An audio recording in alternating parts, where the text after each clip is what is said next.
Ce soir, le président de la République est actuellement à New Delhi, c'est en Inde, à l'agenda, le professeur Alpha Condé et le ministre indien des États, c'est dans les détails, c'est dans cette édition. Et puis, nous irons à la découverte d'une pratique culturelle qui va révolutionner la riziculture en Guinée. Il s'agit du système d'intensification rizicole.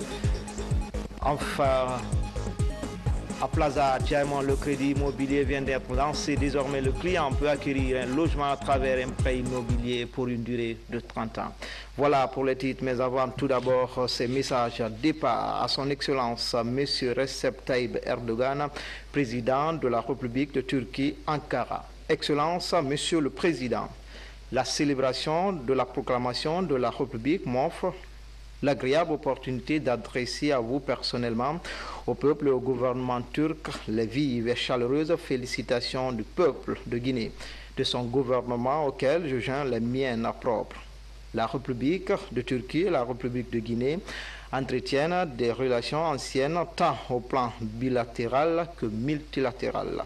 C'est le lieu de saluer le rôle positif de la Turquie et son apport considérable au progrès de l'Afrique et des autres pays en développement. En vous exprimant mes vœux de santé et de bonheur ainsi que ceux de succès et de progrès continu pour le peuple ami turc, je voudrais vous assurer de ma disponibilité à œuvrer inlassablement pour le raffermissement et la diversification des relations d'amitié et de coopération entre nos deux pays.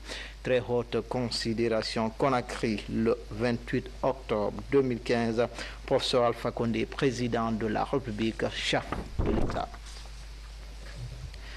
À son Excellence, M. Mohamed Ashraf Ghani, président de la République islamique d'Afghanistan, Kaboul.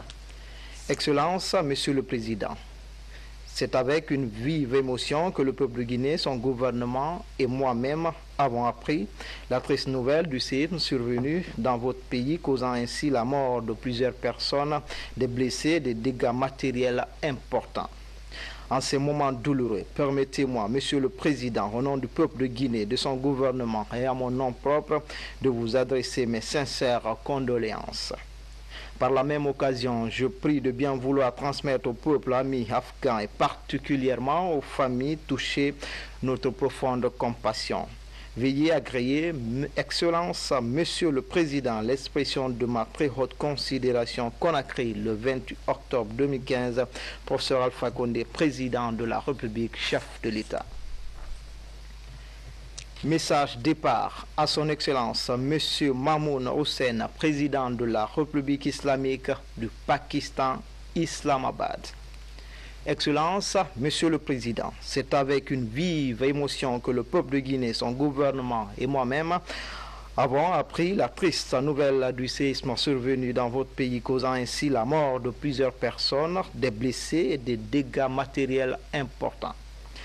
En ces moments douloureux, permettez-moi, Monsieur le Président, au nom du peuple de Guinée, de son gouvernement et à mon nom propre, de vous adresser mes sincères condoléances.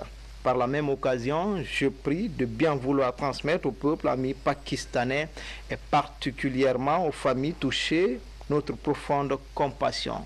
Veuillez agréer, Excellence, Monsieur le Président, l'expression de ma très haute considération. Conakry, le 28 octobre 2015, professeur Alpha Condé, président de la République, chef de l'État.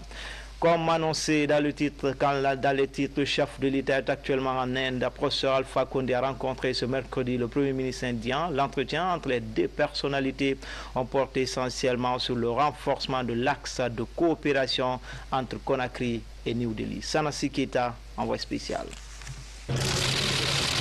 Conakry, New Delhi sur le chemin du renforcement de leur axe de coopération. D'où cette rencontre entre le président de la République et le Premier ministre indien.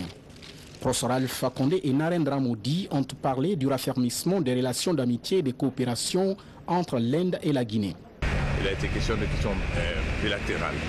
La coopération entre l'Inde et la Guinée dans les domaines du développement agricole, de l'industrie, de l'énergie, la formation surtout.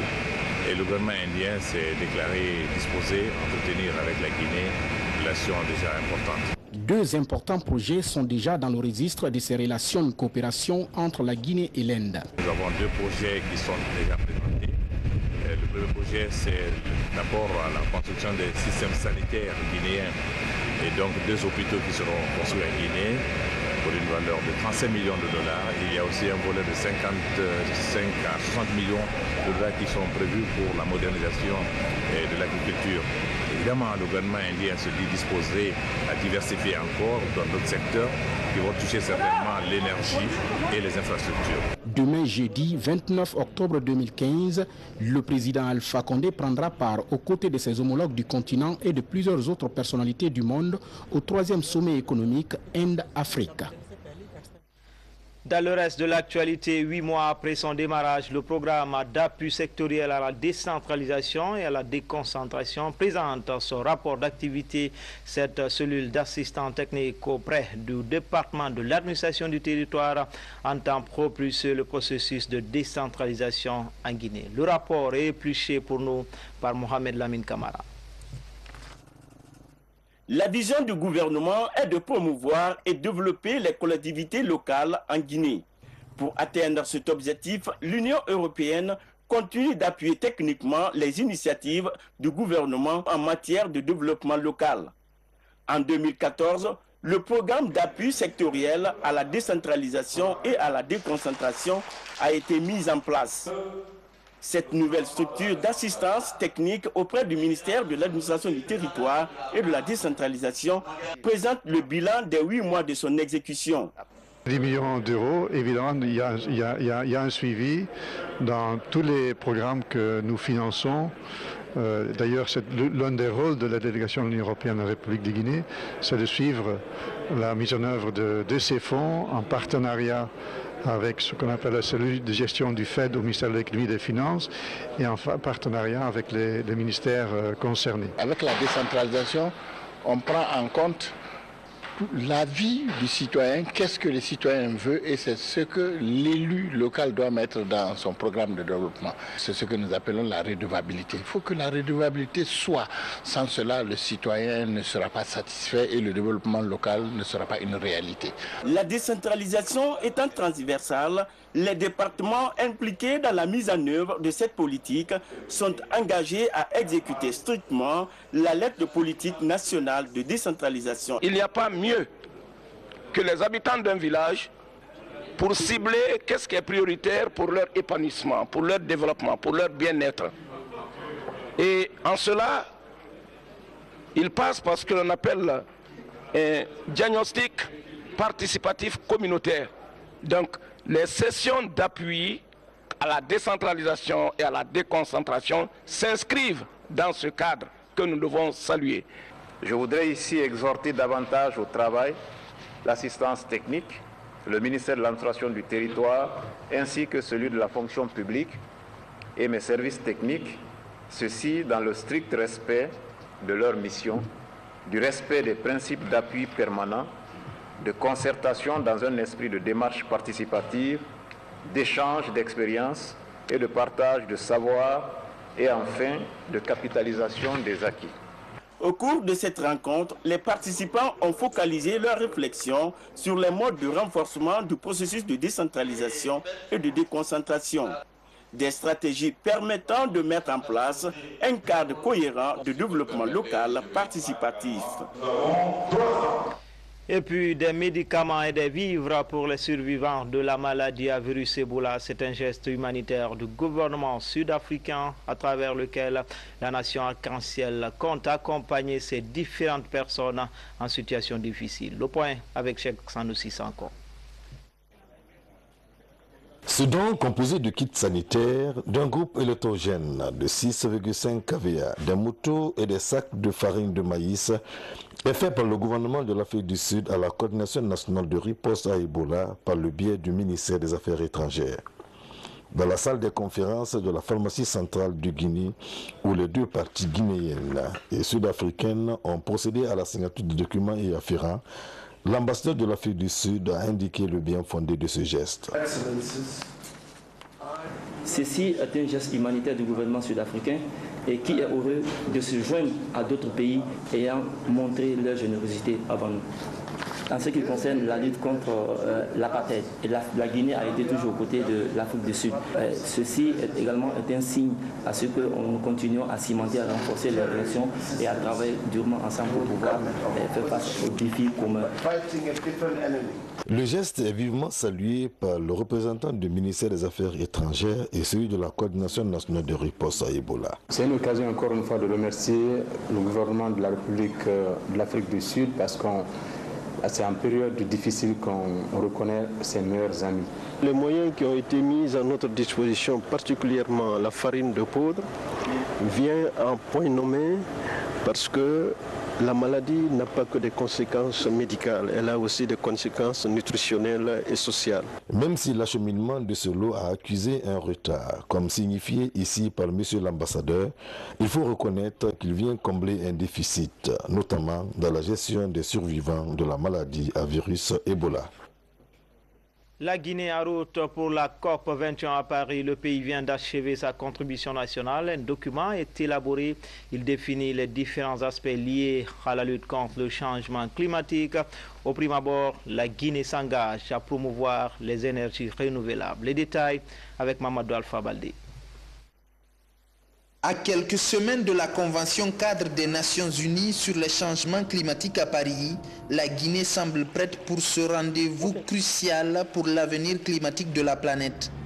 Sa convention nationale est finalisée. Le document prévoit une baisse de 40 à 70% des émissions de gaz à effet de serre dans les prochaines années. Nous avons estimé qu'il fallait associer toutes les parties prenantes au niveau national, qu'on a appelé ici des panels thématiques. Tous les secteurs ont contribué à l'élaboration de ce document. Maintenant, la veille de la COP 21, nous avons estimé qu'il fallait restituer ce document, amener les Guinéens à s'approprier de ce document. Il s'agit de notre engagement au niveau national. Notre pays pollue très peu, parce qu'on ne peut pas dire qu'on n'émet pas du tout les gaz à effet de serre, non. Si tout à l'heure on déboise une superficie donnée, cela veut dire qu'on a donné l'occasion que le CO2 soit dégagé dans l'atmosphère. Cela veut dire que cela contribue à l'augmentation des émissions de gaz à effet de serre. Mais cela est une réalité. Mais il ne faut pas oublier aussi que nous sommes un pays qui est en développement. Cela veut dire que déjà on a des industries. Ces industries n'utilisent pas les technologies qui sont à 100% propres. Donc nous, ce n'est pas parce qu'on émet moins qu'on ne doit pas serrer la ceinture. On doit serrer la ceinture pour que notre développement soit un développement durable et un développement propre. Pour sa contribution nationale, la Guinée compte favoriser la production des énergies propres. Le pays n'est qu'à 10% de son potentiel hydroélectrique. Château d'eau de l'Afrique de l'Ouest, la protection des bassins est aussi une priorité. Avec les menaces qui pèsent sur le Niger par exemple, plus de 250 millions de personnes sont en danger selon les environnementalistes. Le débit des cours d'eau va baisser. Il est prévu que le Niger qui arrose 9 pays, dont le bassin arrose 9 pays de l'Afrique de l'Ouest, dont la population est estimée à 252 millions d'habitants, que le niveau de ce cours d'eau, le débit de ce cours d'eau baisse de près de 50% d'ici l'an 2100, ne fera qu'inquiéter la Guinée. Donc, par conséquent, la Guinée a la responsabilité morale d'entretenir ces cours d'eau pour le bien-être de ses populations. Nous devons œuvrer à lutter contre la pauvreté. Plus on est pauvre, plus on détruit l'environnement. Plus on détruit l'environnement, plus on devient pauvre. En vue d'atteindre le cap des 2 degrés de réchauffement climatique comparé à la période pré-industrielle, la Guinée ambitionne un reboisement de 10 000 hectares chaque année et réduire la demande de charbon dans les foyers de 50% avant 2030. Justement, cette innovation agricole en phase d'expérimentation, elle va bientôt révolutionner les pratiques culturelles de riziculture de mangroves à Koba et des bas-fonds périurbains à Dubrika. Il s'agit du SRI, entendez système d'intensification rizicole de 9 à 12 tonnes à l'hectare, contrairement à celui traditionnel qui atteint à peine 2 tonnes à l'hectare. Explication, Fodé Camara. À Koba, sous l'étendard du programme de productivité agricole en Afrique de l'Ouest, les étudiants de l'École nationale d'agriculture et d'élevage et les agents de la station de recherche agronomique se donnent la main pour animer la journée porte ouverte sur la plateforme SRI, système intensif de riziculture. D'ores et déjà, sous les yeux des producteurs, sur une route très passante, un champ d'expérimentation est installé. Avec cette expérience de repiquage en ligne avec un seul brin, nous producteurs sémenciers, nous sommes ravis. Désormais, nous pourrons enregistrer beaucoup d'économies de nos semences avec des rendements satisfaisants.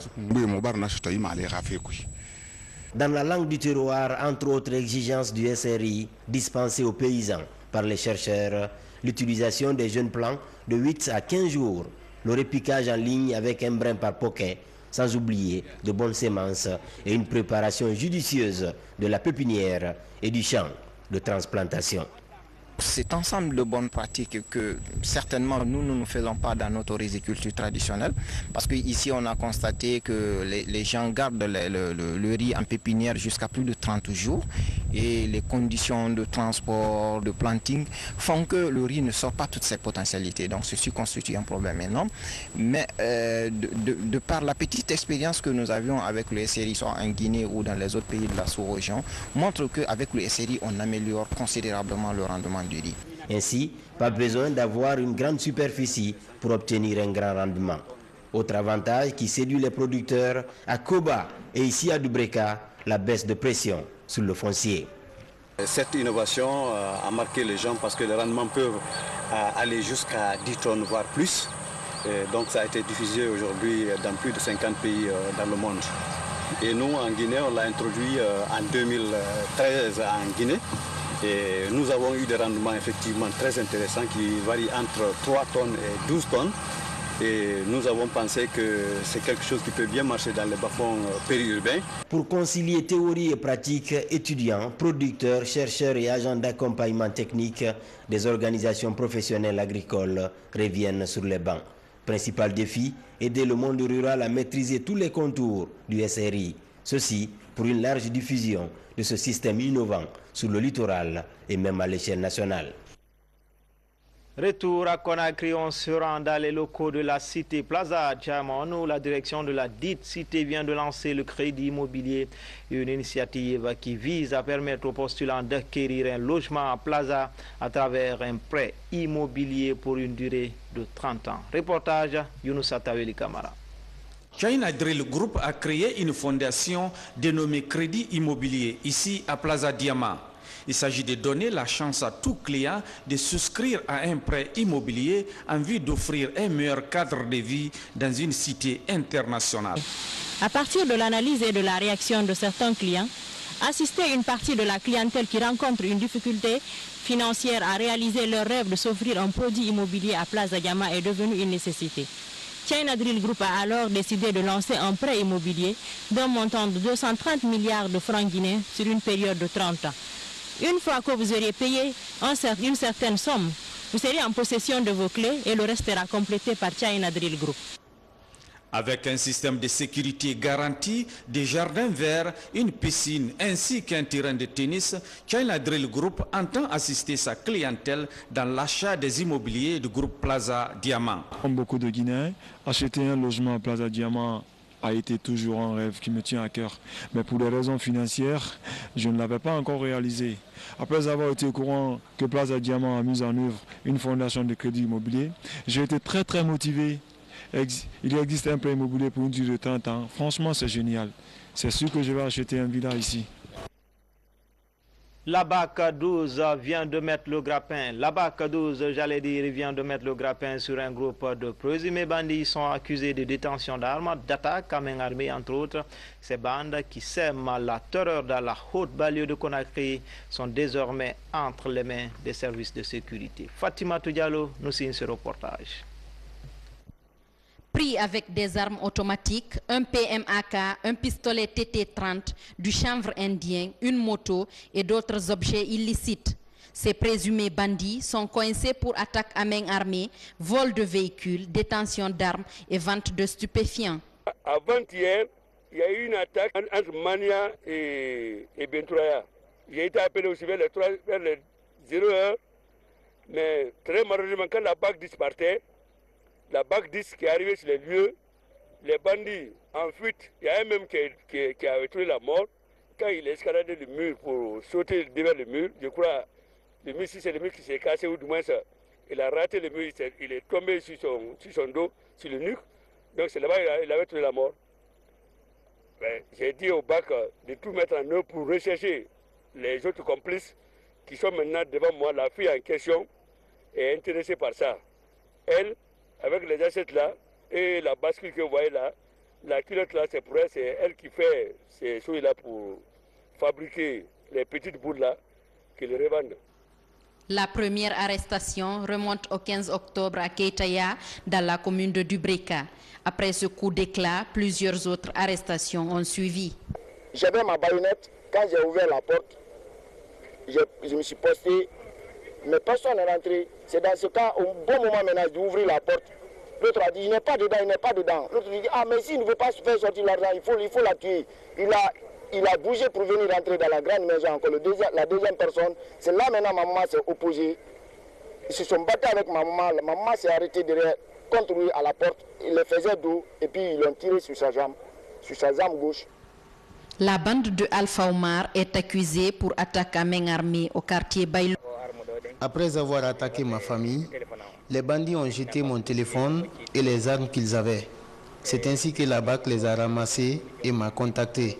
Puis, ils m'ont arrêté à l'hôpital où je recevais des soins.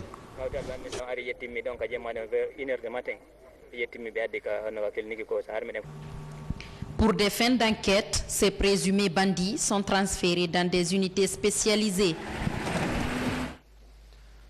Enfin, en plus bref et en image, un corps sans vie vient d'être découvert sur la plage de Kipi. Aboubakar Kamara, c'est son nom. Selon les premières informations, il se serait noyé dans la soirée du 26 octobre au niveau du débarcadère de Nongo, commune de Ratouma. Les enquêtes se poursuivent et nous y reviendrons. C'est tout pour les infos. Tout le plaisir a été pour moi de vous servir. Demain, vous serez avec Kalia Kamara. Quant à moi, je vous retrouve vendredi. Très belle soirée à tous.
L'économie de nos semences avec des rendements satisfaisants. Dans la langue du terroir, entre autres exigences du SRI dispensées aux paysans par les chercheurs, l'utilisation des jeunes plants de 8 à 15 jours, le repiquage en ligne avec un brin par poquet, sans oublier de bonnes semences et une préparation judicieuse de la pépinière et du champ de transplantation. Cet ensemble de bonnes pratiques que certainement nous ne faisons pas dans notre riziculture traditionnelle, parce qu'ici on a constaté que les gens gardent le riz en pépinière jusqu'à plus de 30 jours et les conditions de transport, de planting font que le riz ne sort pas toutes ses potentialités. Donc ceci constitue un problème énorme. Mais de par la petite expérience que nous avions avec le SRI, soit en Guinée ou dans les autres pays de la sous-région, montre qu'avec le SRI on améliore considérablement le rendement du riz. Ainsi, pas besoin d'avoir une grande superficie pour obtenir un grand rendement. Autre avantage qui séduit les producteurs à Koba et ici à Dubreka, la baisse de pression sur le foncier. Cette innovation a marqué les gens parce que les rendements peuvent aller jusqu'à 10 tonnes, voire plus. Et donc ça a été diffusé aujourd'hui dans plus de 50 pays dans le monde. Et nous, en Guinée, on l'a introduit en 2013 en Guinée. Et nous avons eu des rendements effectivement très intéressants qui varient entre 3 tonnes et 12 tonnes. Et nous avons pensé que c'est quelque chose qui peut bien marcher dans les bas-fonds périurbains. Pour concilier théorie et pratique, étudiants, producteurs, chercheurs et agents d'accompagnement technique des organisations professionnelles agricoles reviennent sur les bancs. Principal défi, aider le monde rural à maîtriser tous les contours du SRI. Ceci pour une large diffusion de ce système innovant sur le littoral et même à l'échelle nationale. Retour à Conakry, on se rend dans les locaux de la cité Plaza Diamant, où la direction de la dite cité vient de lancer le crédit immobilier, une initiative qui vise à permettre aux postulants d'acquérir un logement à Plaza à travers un prêt immobilier pour une durée de 30 ans. Reportage Younoussa Taweli Kamara. China Drill Group a créé une fondation dénommée Crédit Immobilier ici à Plaza Diamant. Il s'agit de donner la chance à tout client de souscrire à un prêt immobilier en vue d'offrir un meilleur cadre de vie dans une cité internationale. À partir de l'analyse et de la réaction de certains clients, assister une partie de la clientèle qui rencontre une difficulté financière à réaliser leur rêve de s'offrir un produit immobilier à Plaza Diama est devenu une nécessité. China Drill Group a alors décidé de lancer un prêt immobilier d'un montant de 230 milliards de francs guinéens sur une période de 30 ans. Une fois que vous auriez payé une certaine somme, vous serez en possession de vos clés et le reste sera complété par China Drill Group. Avec un système de sécurité garanti, des jardins verts, une piscine ainsi qu'un terrain de tennis, China Drill Group entend assister sa clientèle dans l'achat des immobiliers du groupe Plaza Diama. Comme beaucoup de Guinéens, acheter un logement à Plaza Diama a été toujours un rêve qui me tient à cœur. Mais pour des raisons financières, je ne l'avais pas encore réalisé. Après avoir été au courant que Plaza Diama a mis en œuvre une fondation de crédit immobilier, j'ai été très motivé. Il existe un prêt immobilier pour une durée de 30 ans. Franchement, c'est génial. C'est sûr que je vais acheter un villa ici. La BAC 12 vient de mettre le grappin. La BAC 12, j'allais dire, vient de mettre le grappin sur un groupe de présumés bandits. Ils sont accusés de détention d'armes, d'attaques à main armée, entre autres. Ces bandes qui sèment la terreur dans la haute banlieue de Conakry sont désormais entre les mains des services de sécurité. Fatima Diallo nous signe ce reportage. Pris avec des armes automatiques, un PMAK, un pistolet TT-30, du chanvre indien, une moto et d'autres objets illicites. Ces présumés bandits sont coincés pour attaque à main armée, vol de véhicules, détention d'armes et vente de stupéfiants. Avant-hier, il y a eu une attaque entre Mania et Bentouraya. J'ai été appelé aussi vers les 0h, mais très malheureusement, quand la BAC 10 partait, la BAC 10 qui est arrivée sur les lieux, les bandits en fuite, il y a un même qui a trouvé la mort. Quand il a escaladé le mur pour sauter devant le mur, je crois, le mur, si c'est le mur qui s'est cassé ou du moins ça, il a raté le mur, il est tombé sur son dos, sur le nuque. Donc c'est là-bas qu'il avait trouvé la mort. J'ai dit au BAC de tout mettre en œuvre pour rechercher les autres complices qui sont maintenant devant moi. La fille en question est intéressée par ça. Elle, avec les assiettes là et la bascule que vous voyez là, la culotte là, c'est pour elle, c'est elle qui fait ces choses là pour fabriquer les petites boules là, qui les revendent. L'Afrique du Sud, parce que c'est en période difficile qu'on reconnaît ses meilleurs amis. Les moyens qui ont été mis à notre disposition, particulièrement la farine de poudre, vient en point nommé parce que la maladie n'a pas que des conséquences médicales, elle a aussi des conséquences nutritionnelles et sociales. Même si l'acheminement de ce lot a accusé un retard, comme signifié ici par M. l'ambassadeur, il faut reconnaître qu'il vient combler un déficit, notamment dans la gestion des survivants de la maladie à virus Ebola. La Guinée en route pour la COP 21 à Paris. Le pays vient d'achever sa contribution nationale. Un document est élaboré. Il définit les différents aspects liés à la lutte contre le changement climatique.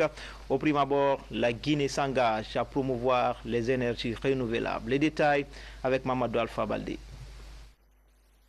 À quelques semaines de la Convention cadre des Nations Unies sur les changements climatiques à Paris, la Guinée semble prête pour ce rendez-vous crucial pour l'avenir climatique de la planète. Sa convention nationale est finalisée. Le document prévoit une baisse de 40 à 70% des émissions de gaz à effet de serre dans les prochaines années. Nous avons estimé qu'il fallait associer toutes les parties prenantes au niveau national, qu'on a appelé ici des panels thématiques. Tous les secteurs ont contribué à l'élaboration de ce document.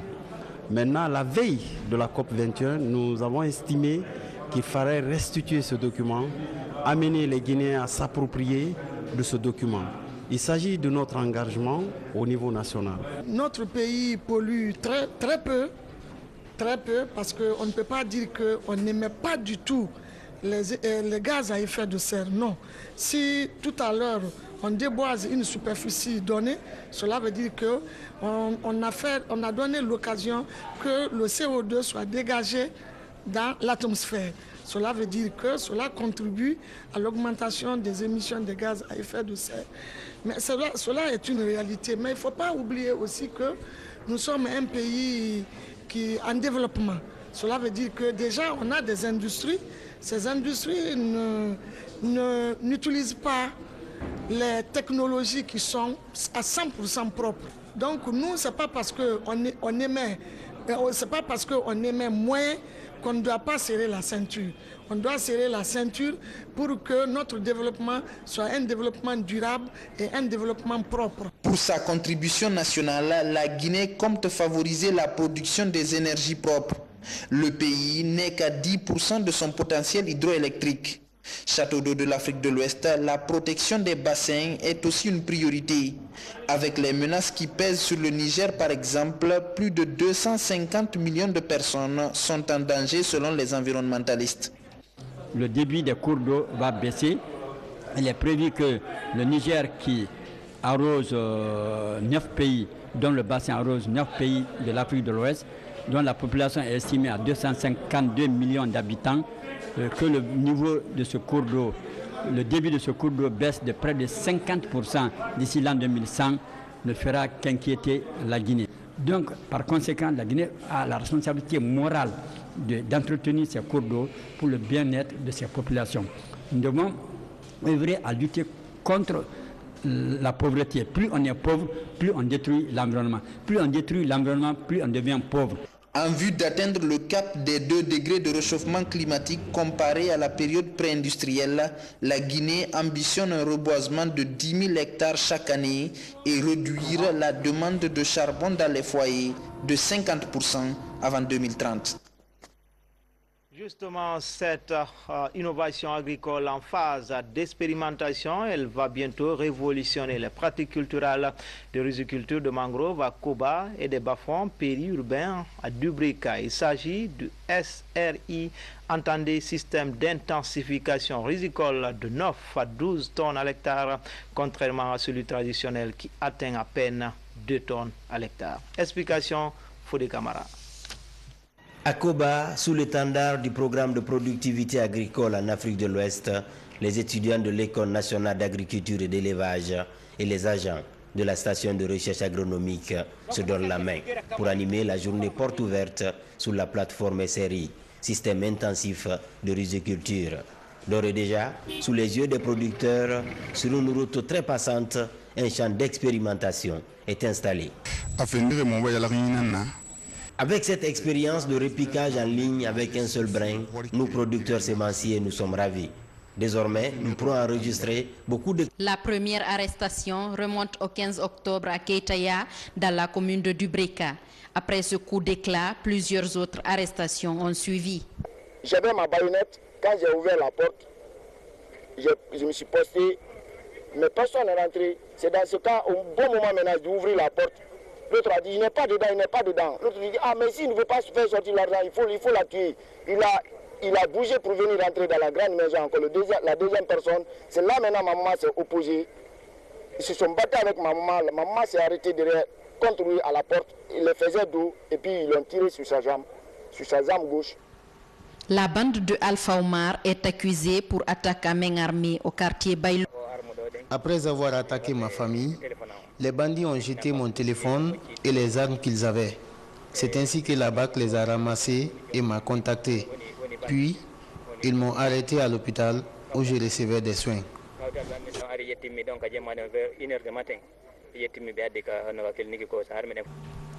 Pour des fins d'enquête, ces présumés bandits sont transférés dans des unités spécialisées. Enfin, en plus bref et en image, un corps sans vie vient d'être découvert sur la plage de Kipi.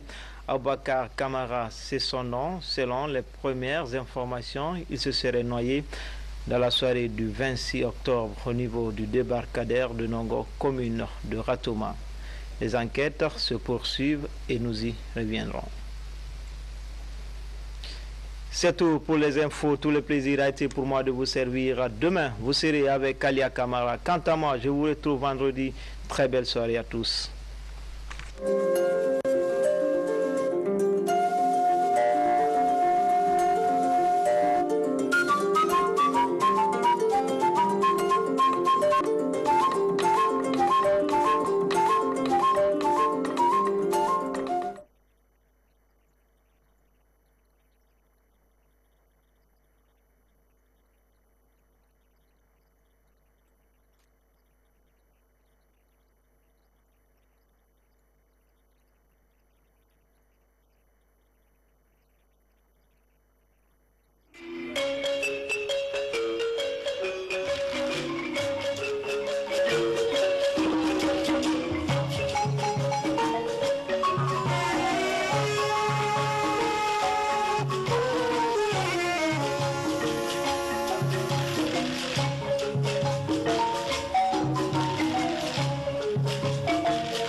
y a aussi un volet de 55 à 60 millions de dollars qui sont prévus pour la modernisation de l'agriculture.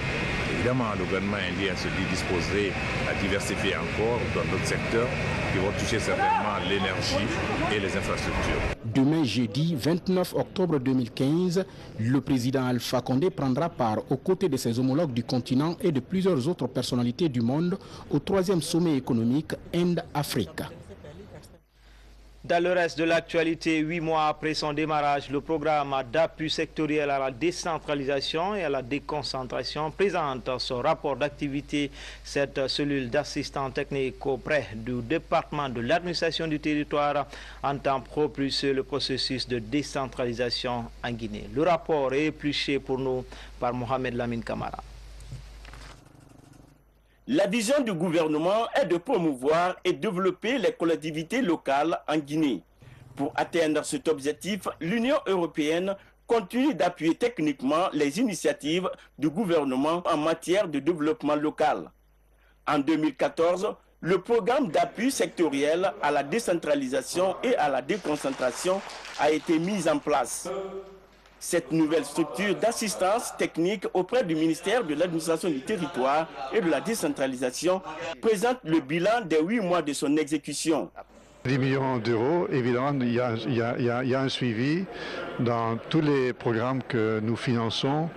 D'ailleurs, l'un des rôles de la délégation de l'Union européenne en République de Guinée, c'est de suivre la mise en œuvre de ces fonds en partenariat avec ce qu'on appelle la cellule de gestion du FED au ministère de l'économie et des finances et en partenariat avec les ministères concernés. Avec la décentralisation, on prend en compte la vie du citoyen, qu'est-ce que le citoyen veut, et c'est ce que l'élu local doit mettre dans son programme de développement. C'est ce que nous appelons la redevabilité. Il faut que la redevabilité soit.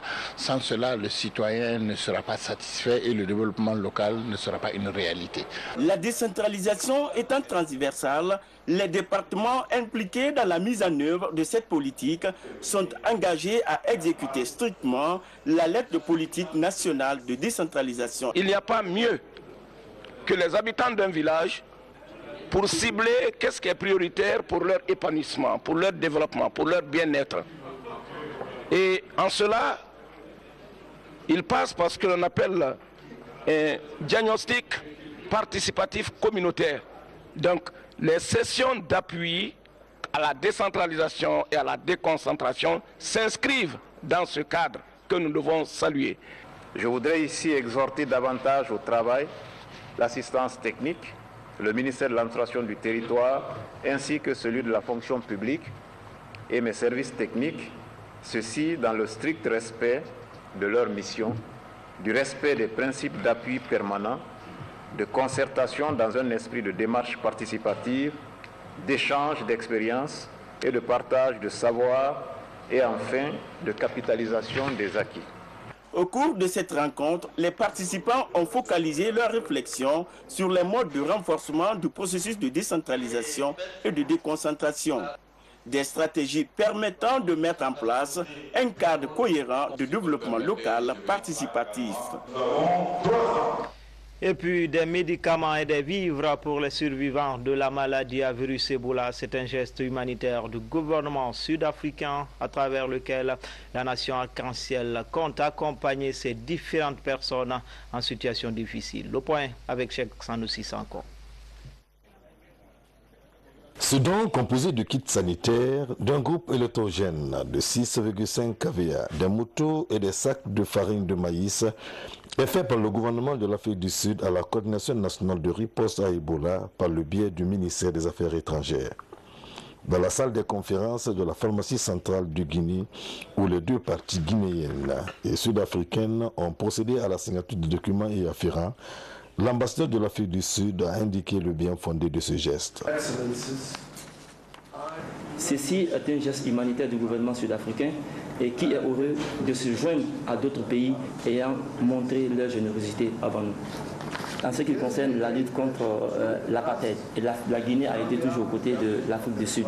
Ceci également est un signe à ce que nous continuons à cimenter, à renforcer les relations et à travailler durement ensemble pour pouvoir faire face aux défis communs. Le geste est vivement salué par le représentant du ministère des Affaires étrangères et celui de la Coordination nationale de riposte à Ebola. C'est une occasion encore une fois de remercier le gouvernement de la République.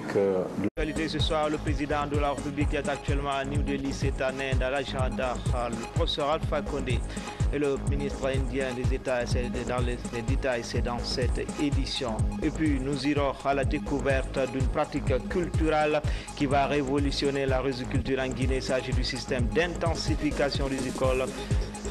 Enfin, à Plaza Diamond, le crédit immobilier vient d'être lancé. Désormais, le client peut acquérir un logement à travers un prêt immobilier pour une durée de 30 ans.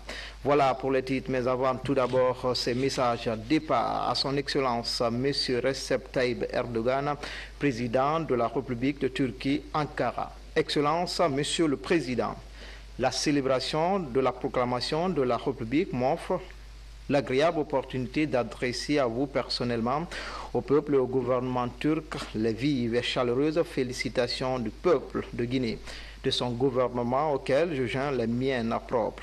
La République de Turquie et la République de Guinée entretiennent des relations anciennes tant au plan bilatéral que multilatéral. C'est le lieu de saluer le rôle positif de la Turquie et son apport considérable au progrès de l'Afrique et des autres pays en développement. En vous exprimant mes vœux de santé et de bonheur ainsi que ceux de succès et de progrès continu pour le peuple ami turc, je voudrais vous assurer de ma disponibilité à œuvrer inlassablement pour le raffermissement et la diversification des relations d'amitié et de coopération entre nos deux pays. Très haute considération, Conakry, le 28 octobre 2015, professeur Alpha Condé, président de la République, chef de l'État. À son Excellence, M. Mohamed Ashraf Ghani, président de la République islamique d'Afghanistan, Kaboul. Excellence, Monsieur le Président, c'est avec une vive émotion que le peuple de Guinée, son gouvernement et moi-même avons appris la triste nouvelle du séisme survenu dans votre pays, causant ainsi la mort de plusieurs personnes, des blessés, des dégâts matériels importants. En ces moments douloureux, permettez-moi, Monsieur le Président, au nom du peuple de Guinée, de son gouvernement et à mon nom propre, de vous adresser mes sincères condoléances. Par la même occasion, je prie de bien vouloir transmettre au peuple ami afghan et particulièrement aux familles touchées notre profonde compassion. Veuillez agréer, Excellence, Monsieur le Président, l'expression de ma très haute considération Conakry le 28 octobre 2015, professeur Alpha Condé, président de la République, chef de l'État. Message départ à son Excellence Monsieur Mamoun Hossein, président de la République islamique du Pakistan, Islamabad. Excellence, Monsieur le Président, c'est avec une vive émotion que le peuple de Guinée, son gouvernement et moi-même avons appris la triste nouvelle du séisme survenu dans votre pays, causant ainsi la mort de plusieurs personnes, des blessés et des dégâts matériels importants. En ces moments douloureux, permettez-moi, Monsieur le Président, au nom du peuple de Guinée, de son gouvernement et à mon nom propre, de vous adresser mes sincères condoléances. Par la même occasion, je prie de bien vouloir transmettre au peuple ami pakistanais et particulièrement aux familles touchées notre profonde compassion. Veuillez agréer, Excellence, Monsieur le Président, l'expression de ma très haute considération Conakry le 28 octobre 2015, professeur Alpha Condé, président de la République, chef de l'État. Comme annoncé dans le titre, le chef de l'État est actuellement en Inde, professeur Alpha Condé a rencontré ce mercredi le Premier ministre indien. L'entretien entre les deux personnalités ont porté essentiellement sur le renforcement de l'axe de coopération entre Conakry et New Delhi. Sanasi Keita, envoyé spécial. Conakry, New Delhi sur le chemin du renforcement de leur axe de coopération. D'où cette rencontre entre le président de la République et le Premier ministre indien. Professeur Alpha Condé et Narendra Modi ont parlé du raffermissement des relations d'amitié et de coopération entre l'Inde et la Guinée. il a été question de questions bilatérales. La coopération entre l'Inde et la Guinée dans les domaines du développement agricole, de l'industrie, de l'énergie, la formation surtout. Et le gouvernement indien s'est déclaré disposé à entretenir avec la Guinée une relation déjà importante. 2 importants projets sont déjà dans le registre de ces relations de coopération entre la Guinée et l'Inde. Nous avons 2 projets qui sont déjà présentés.